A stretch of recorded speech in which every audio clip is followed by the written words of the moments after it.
got a late start today. Sun's already up, but we're still below freezing.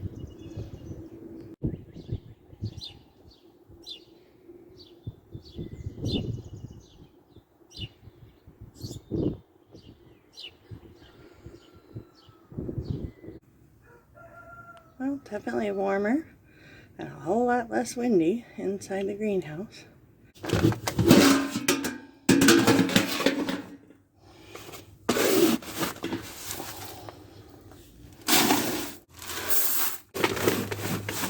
I was doing some reading, and I think maybe I'm not feeding my layers quite enough.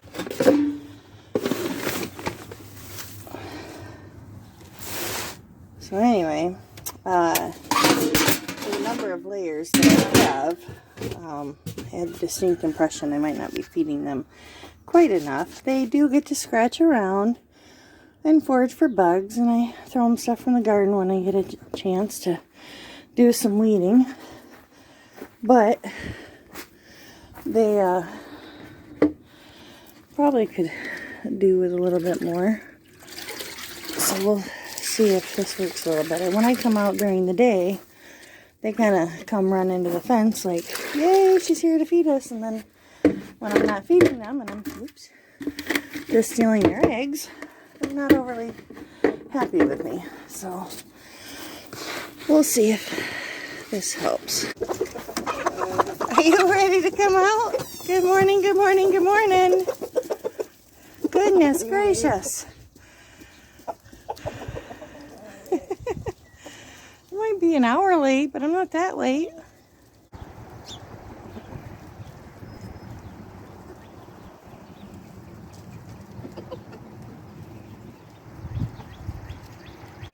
So just in the few minutes that it took me to gather up the chicken food and go feed them, temperature has raised about 7 degrees. It's going to end up being nice in here today.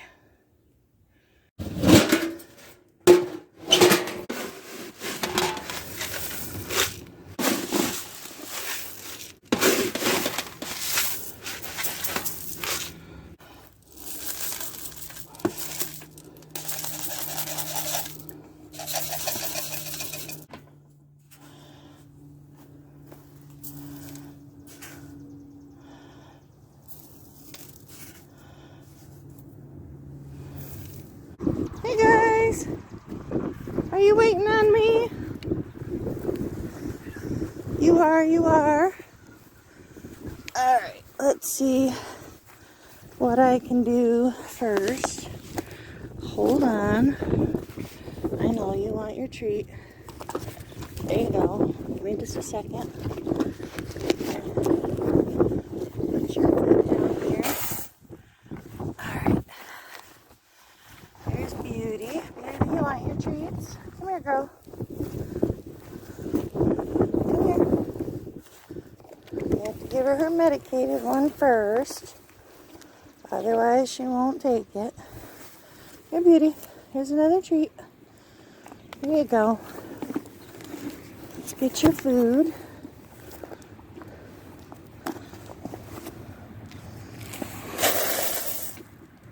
There you go. And we'll come over here. The goats aren't here. They're down the lower barn. So I guess we'll just throw their treats in there. They get them, they get them. What a gorgeous morning. Oh, it's just so cold.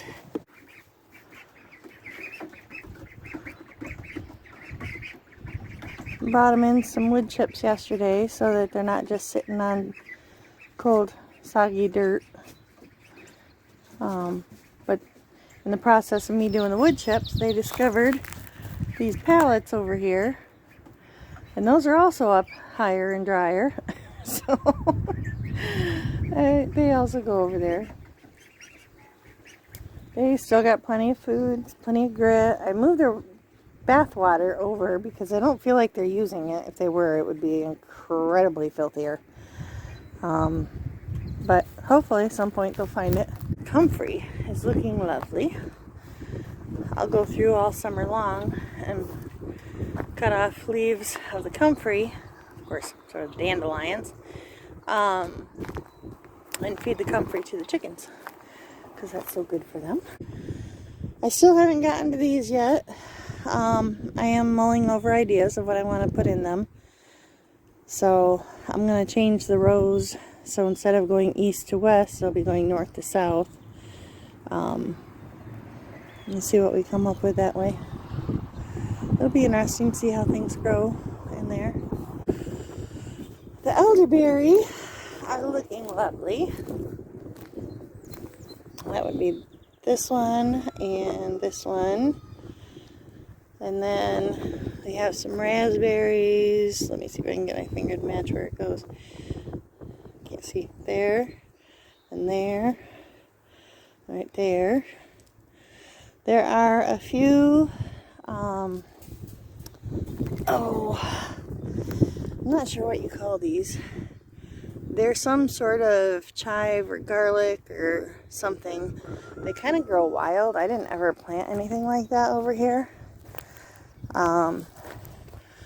There's a few right there. There's a couple over in the corner. They're kind of cute because they get curly. Raspberries are getting new green. Got some thyme that I planted over here that's coming back. This one's obviously doing much better. This one not as much. But look right here. Little baby raspberries. Right there. So these guys are definitely spreading, which is what they're supposed to do. What's awesome. I'm trying to decide if this is a weed or if this is maybe a tarragon that came back. This, I wasn't sure what it was, but I don't know, I'll leave it a little longer. I don't need to leave that. This I don't need to leave. But I don't know if that's one of those wild lettuce that is actually a medicinal or what. You're a dandelion, you can go. So I'm waiting to see if I end up, there were a lot of things that I pulled up because they were in clumps. And it didn't dawn on me until I was about done pulling them all out. Those were probably tomatillo seeds from, I had planted a purple tomatillo here and a little pineapple tomatillo. And so where the big clumps were was probably where a tomatillo had fallen on the ground last year and just replanted. Oh, Egyptian walking onions are thriving everywhere that I transplanted them. And the original spot over by this rock is still doing great. I still have spinach here from last fall's experimental fall garden. I'm tempted to try a bite and see how it tastes.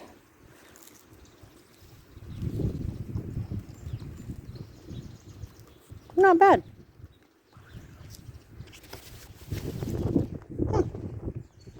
And then I got looking at this. I think there's a kale right here. This part, not the dandelion. That's dandelion. That's kale. And kind of curly stuff. These raspberries. These are the raspberry shortcake. And they are small, short plants. They don't get super tall, but boy does it spread, because this one right here was the only one I ever planted. And all the rest of these coming up beside the rocks are all offshoots of that original. And we did get, I planted it 2 years ago, and last year we got our first few raspberries off of it. And I am so looking forward. The main one should get tons of raspberries this year. And then from all the rest of the offshoots, I might get a few on each one. And then after that, all that are here next year should do really well. And we should get plenty of raspberries off these. So I'm really excited about that. And the hyssop is doing lovely. Even the one that I thought I killed, look at that. It is just going to grow up just lovely. So that's doing good. It looks like the oregano is coming back. Fabulous, fabulous. Of course, the bee balm. The bee balm is taking over everywhere. You can barely see these little itty bitty teeny thyme in here, mixed in with all this bee balm. So I have a feeling this is going to be a bee balm patch, which is fine. And then more hyssop. These are doing lovely. I'm going to wish I was out here in the garden today, except for the cold. But too much to do inside. We will catch y'all later. Y'all have a fabulous day. Lord willing and the creek don't rise. We'll see y'all next time.